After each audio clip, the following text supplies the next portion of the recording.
thought the best or second best game of the week was at least Florida State LSU. Florida State won by 1 point. They were ahead the whole game. They're on the 1 yard line trying to go up 14 with a minute left.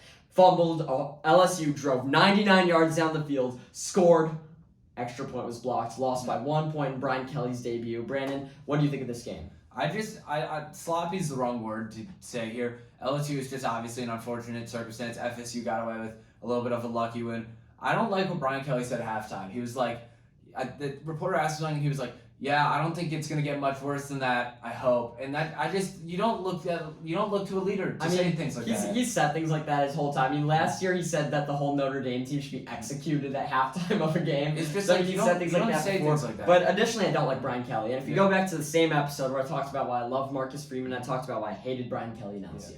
His first day there, where he went with that fake Southern accent, said a lot.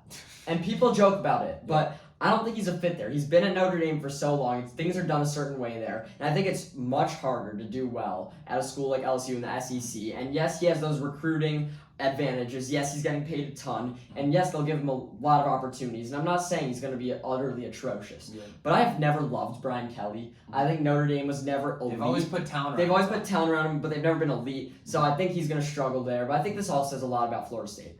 Jordan Travis is damn good. Yeah. Florida State's quarterback. He impressed me a ton last night. He is now one of the on Heisman watch officially. Yep. He is in that quarterback tier of where I'm thinking of guys like Richardson, Levis, Bryce Young. He is one of those guys I'm looking at every week. He is must-watch football. Oh, yeah. Jordan Travis, Florida State's quarterback. He got put on the map in one day. He's at Louisville, had to transfer out. He's had injury trouble at Florida State. He hasn't got his opportunity yet. This is going to be a big year for him. I don't think Florida State's going to be great, but Travis is must-watch television. Absolutely. And you don't say that about every single quarterback in college football. He is a good guy to watch. So Florida State really surprised me. They entertained me. And I thought LSU would win this game, but that was one of the better games I've seen this year.